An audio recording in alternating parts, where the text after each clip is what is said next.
তো 5-10 জিতলাম যখন সরকার ছিল এই লেফট ফ্রন্ট, কিন্তু তখন অতটা তাণ্ডব সিপিএম করতো না যে তাণ্ডবটা এই তৃণমূলের টাইমে যা হচ্ছে এখন। নিশ্চয়ই তৃণমূলের তরফ থেকেও আপনার কাছে কোনো না কোনো অফার নিশ্চয়ই এসেছিল।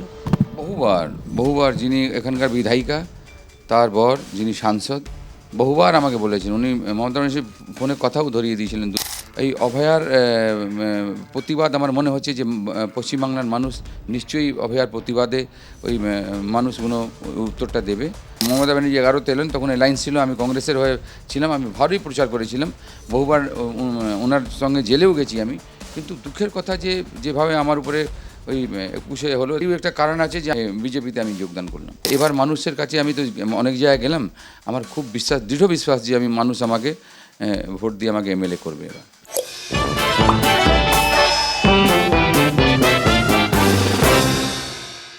নমস্কার, আপনারা দেখছেন আজ তাক বাংলা। আর এই মুহূর্তে আজ তাক বাংলার মুখোমুখি হবেন চৌরঙ্গীর বিজেপি প্রার্থী সন্তোষ পাঠক।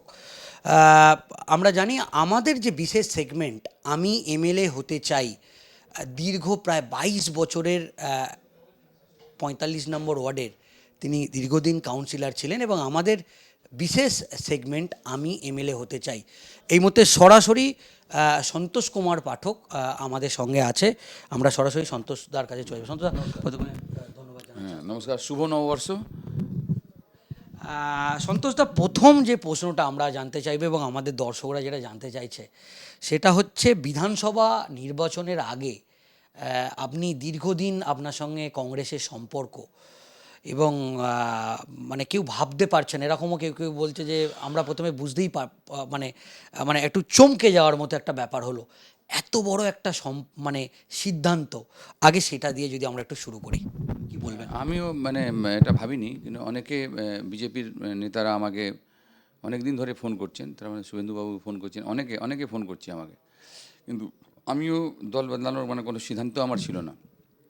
কিন্তু হঠাৎ করে আমার মাঝে মধ্যেই মন থেকে আসতো যে গত 21-এ যখন ওই কাউন্সিলর ইলেকশন হলো, তখন যেভাবে মমতা ব্যানার্জি, অভিষেক ব্যানার্জি পুলিশ বাহিনী বা গুন্ডা বাহিনীর তাণ্ডব আমার উপরে চালালো, আমার ওয়ার্ডে চালালো, আমি ভাবতে পারিনি যে আমি এই ওয়ার্ডটা জিততে পারবো। কিন্তু মানুষের, জনগণের যে আশীর্বাদ ছিল, সেটা পরে যেটা দেখা গেল যে আমি জিতে গেলাম। কিন্তু আমার মন মন থেকে আমি তখন হেরে গেছিলাম। কিন্তু পুলিশ, আমি নিজের চোখে দেখছি যে একজন পুলিশ চোখ বন্ধ করে ওই ভোট দিচ্ছি। আমি যখন গেলাম ভোট নিতে, তখন ও হাত দিয়ে এরকম করে নিল, মানে যে কোনো, আমি একটা হাতে ফোন আছে আর এক হাত ধরছি ওর হাতটা, কিন্তু আমি পুরো ভোটটা, কিন্তু ওকে টিভি দেখাচ্ছে যে ও পালাচ্ছে, খুব জোরে পালালো ওখান থেকে, ভোট দিচ্ছে। তো আমি ভাবিনি যে আমি ওই ইলেকশনটা জিতবো। আমি একটা ছোট একটা ওয়ার্ডের কাউন্সিলর, আর এটা নিয়ে মমতা ব্যানার্জি হয়তো ওনার কিছু হতো না, কিন্তু উনি যেভাবে আমার উপরে তাণ্ডব চালালেন, সেটা একটা মনের মধ্যে একটা গ্লানি আসতো যে আমি কেন না আমি কিছু করতে পারলাম না। তো সেটাই আমি দেখে, আর ওই কংগ্রেসের থেকে আমি এই লড়াইটা লড়তে পারতাম না, কারণ কংগ্রেস কাছে তো লোক ছিল না, যা একটা লোক ছিল, কিছু ওই ক্যাডার বাহিনী ছিল আমাদের বামফ্রন্টের কাছে। কিন্তু বামফ্রন্টের লোকগুলো দিত, বসতো বুথে বসতো, কিন্তু লেফট আর কংগ্রেস দুজনের কাছে ভোট ছিল না। কিন্তু তিনবার আমি ইলেকশন লড়লাম, সেই জায়গায় আমি যেতে পারিনি। দেখলাম যে বিজেপির কাছে ভোট আছে, আর ভোট আছে আমাদের ওই তৃণমূলের কাছে আর বিজেপির কাছে। তো উত্তর দেওয়ার জন্য শুধু একটাই জায়গা ছিল, সে বিজেপি। সেটার জন্যই আমি বহুবার আমাকে চেষ্টা করা হলো যে আমি তৃণমূলে যাই, কিন্তু আমি কোনোদিন তৃণমূলে যাওয়ার কথা ভাবিনি। এবার কিন্তু আমি আমি সবাইকে, বাড়িতে বা আমার বন্ধু বান্ধব সবার থেকে একটা পারমিশন নিয়ে, যে ভাই কী করবো বলো তোমরা, ওরা সবাই বললো যে না, বিজেপি থেকেই উচিত। তারপরে আমি বিজেপিতে গেলাম। আপনি নিজেই বললেন যে শুভেন্দু অধিকারীর তরফ থেকে আপনার কাছে প্রস্তাব এসেছিল এবং আমরা এটাও শুনেছিলাম যে আপনার প্রধানমন্ত্রী সভাতেই যোগদান করার একটা জল্পনা ছিল, তো শেষে আপনি জয়েন করলেন। নিশ্চয়ই তৃণমূল কংগ্রেসের আপনার মতো একটা বর্ষিয়ান নেতা এবং এটা বলা বলা যায় যে 45 নম্বর ওয়ার্ডের মানুষ সন্তোষ পাঠকের সঙ্গেই আছে। তো নিশ্চয়ই তৃণমূলের তরফ থেকেও আপনার কাছে কোনো না কোনো অফার নিশ্চয়ই এসেছিল। বহুবার বহুবার যিনি এখানকার বিধায়িকা, তার বর যিনি সাংসদ, বহুবার আমাকে বলেছেন। উনি মমতা ব্যানার্জি ফোনে কথাও ধরিয়ে দিয়েছিলেন 2009 সালে। কিন্তু একটা আগুন লেগেছিল বউবাজারে, সেখানে দেখা হলো, বলে আমাকে নিয়ে গেলো পেট্রোল পাম্পের ভেতরে গিয়ে, বলে একবার কথা বলে নাও। আমি এমনি নমস্কার প্রণাম হলো, কিন্তু আমি বললাম আমি তো ওনার সঙ্গেই আছি, আমি জয়েন করার কোনো নেই। তো তো আমি জয়েন করিনি। আপনি কংগ্রেসের সঙ্গে থাকলেও আপনাকে বলা হয় ধার্মিক সন্তোষ পাঠক।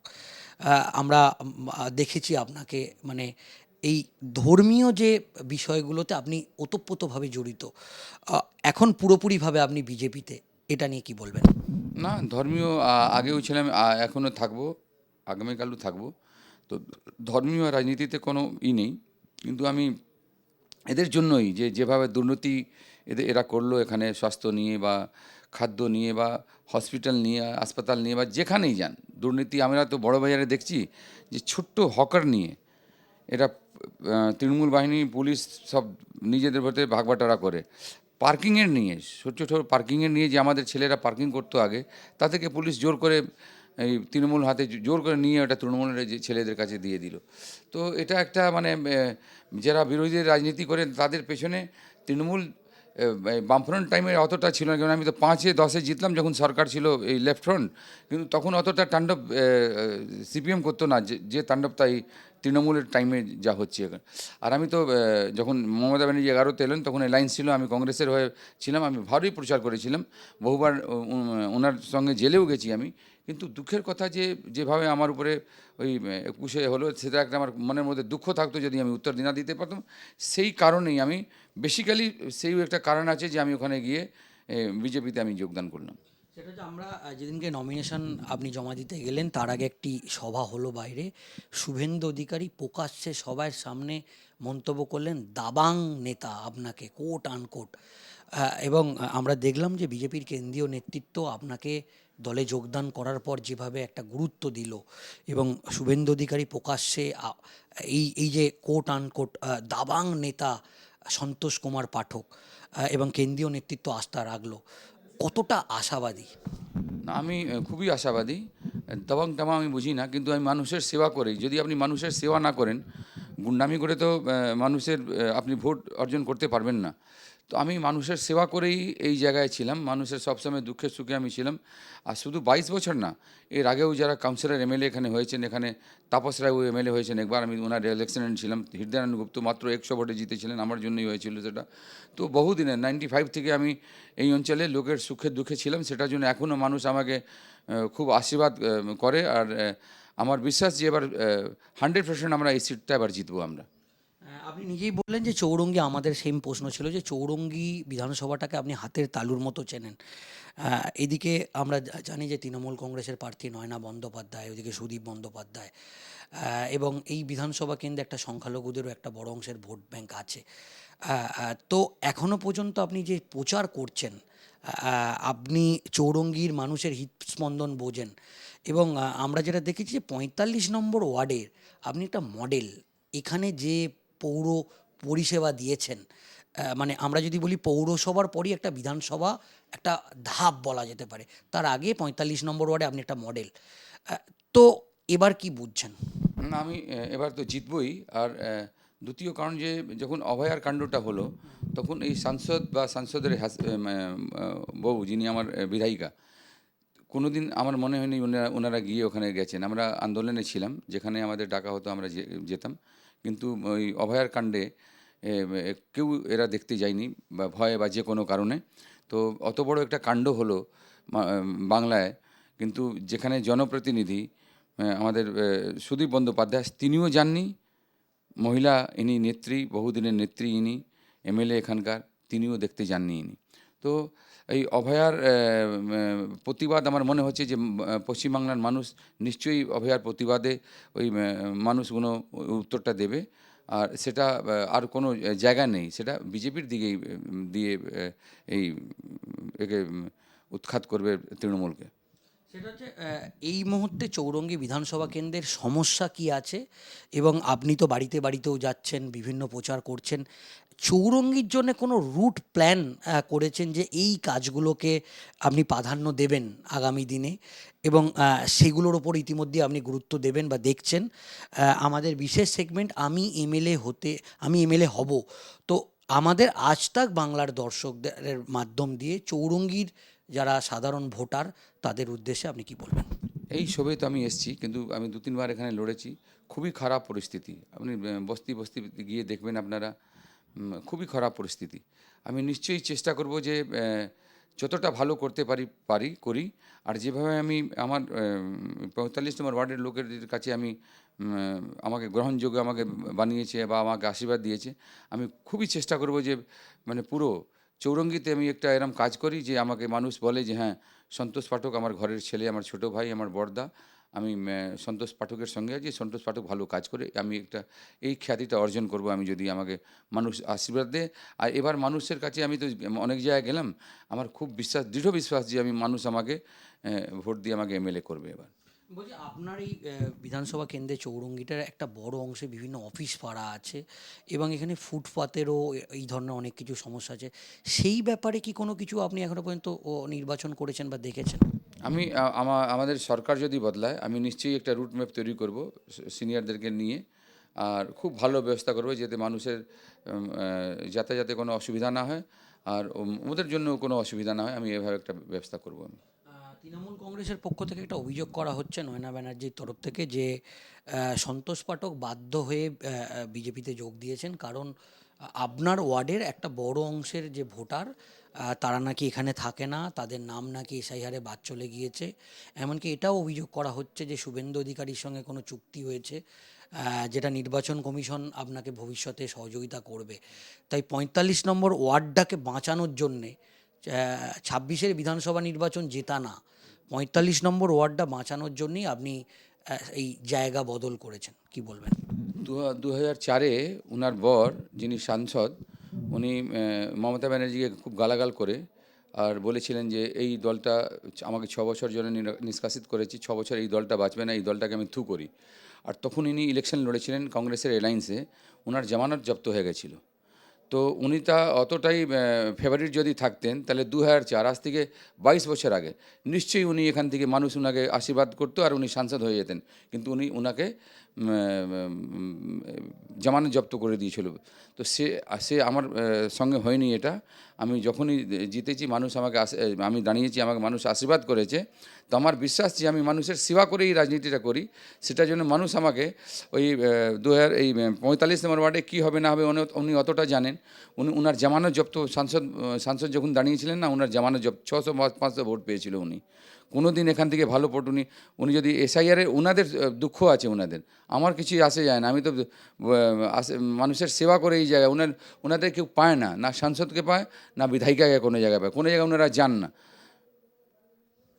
সেটা হচ্ছে যে ৪৫ নম্বর ওয়ার্ড এখানের যারা ভোটার আছে বা যারা বাসিন্দারা আছে তারা বলছে সন্তোষদা যেদিকে আমরা সেদিকে, দাদা যেদিকে আমরা সেদিকে। দেখুন, যে কংগ্রেসের যে ডেডিকেটেড ভোটগুলো আপনি কি মনে করছেন পুরোপুরি সেটা আপনি বিজেপির বাক্সে নিয়ে যেতে পারবেন? আমি শুধু মাইনরিটি ভোটটা আমি বলতে পারছি না, কিন্তু বাকি যে ভোটগুলো আছে সেই ভোটটা আমি পাবো। কংগ্রেস বা সিপিএমের ভোটও আমি পাবো। আমি ওই তৃণমূলের অনেক ভোট, যারা ভয়ে তৃণমূল করছে, হয়তো ওরা তো যেভাবে তাণ্ডব করে, ওই ফুটপাতে দোকান লাগাতে দেবে না, ঘর ভেঙে দেবে, যে অটো চালাচ্ছে অটো ওই রাস্তায় চলতে দেবে না, ওর ভেঙে দেবে গরিব মানুষগুলোর। তো সেগুলো অনেকটা আছে, তারা সব আমাদের ভোট দেবে, আমাকে ভোট দেবেই দেবে। সেটা হচ্ছে তৃণমূল কংগ্রেসের পক্ষ থেকে আরেকটা জিনিস বলা হয়েছে যে বলা হচ্ছে যে ওরা নাকি তৃণমূল কংগ্রেসের পক্ষ থেকে সুদীপ বন্দ্যোপাধ্যায়, নয়না বন্দ্যোপাধ্যায় তারা ৩৬৫ দিন মানুষের সঙ্গে থাকে। এবং আরেকটা বক্তব্য বলা হচ্ছে যে মমতা বন্দ্যোপাধ্যায় যে সামাজিক প্রকল্পগুলো, এই লক্ষ্মীর ভাণ্ডার, যুবসাথী থেকে শুরু করে আর যে সমস্ত প্রকল্পগুলো আছে, বলছে এই এলাকার মানুষ এতটাই সুবিধা পায় এবং আমরা ৩৬৫ দিন মানুষের সঙ্গে থাকি। সেক্ষেত্রে তাদের বক্তব্য যে অবশ্যই সন্তোষ পাঠক এই কেন্দ্রে প্রার্থী করায় হয়তো লড়াইটা হবে, এরকমভাবে বলা হচ্ছে। যদি সন্তোষ পাঠকের জায়গায় XYZ দাঁড়াতো, এই কেন্দ্রে লড়াই হতো না, একচেটিয়াভাবে জিতত তৃণমূল কংগ্রেস। কিন্তু মমতা বন্দ্যোপাধ্যায়ের এই যে সামাজিক প্রকল্পগুলো সেটা নাকি এবারে ব্যাপকভাবে প্রভাব ফেলবে, কি বলবেন? তাই আগে জিতেনি কেন? যদি অতই প্রকল্প থাকতো, অতই মানুষের ভেতরে যদি থাকতো, তো সুদীপ বন্দ্যোপাধ্যায়ের জামানত জব্দ হয়েছিল ২০০৪ সালে। তার আগেও তো উনি এমএলএ এমপি এখানে ছিলেন। তো ওনার জামানত জব্দ হয়েছিল, এই অঞ্চলেই হয়েছিল। তো মানুষের কাছে কতটাই থাকেন আমি জানি না, কিন্তু এই তাহলে ভোট দেয় না কেন? আমার ওয়ার্ডের লোকেরা যেখানে মানুষের সেবা করে আমি আছি, সেখানে জামানত জব্দ হয় কী করে ওদের? তো আমার বিশ্বাস নেই যে এবার নয়না বিরোধী, সুদীপ বিরোধী, মমতা বিরোধী তিনটেই বিরোধের মন বানিয়ে নিয়েছে লোকেরা পুরো বাংলায়, শুধু আমার না, মমতা ব্যানার্জিও হারবে, বাংলার লোকেরা এবার বিজেপিকেই সমর্থন করবে, বিজেপিকেই জেতাবে। একেবারেই সন্তোষ পাঠক চৌরঙ্গীর বিজেপি প্রার্থী, তিনি আমাদের সঙ্গে একেবারে সরাসরি ছিলেন। আমি এমএলএ হতে চাই, সকাল থেকে তিনি প্রচার করছেন।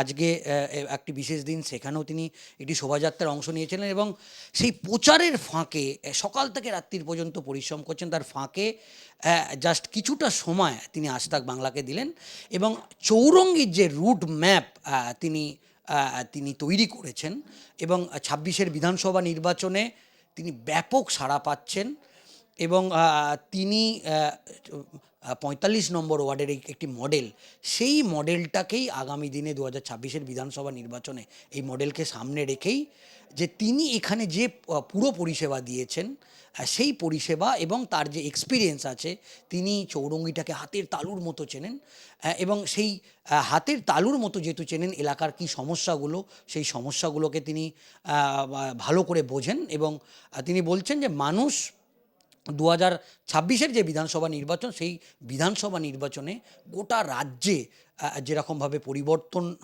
হবে, ঠিক সেইভাবেও এই বিধানসভা কেন্দ্রেও তিনি পুরোপুরি আশাবাদী যে এই বিধানসভা কেন্দ্রেও একটা পরিবর্তনের ঝড় উঠবে।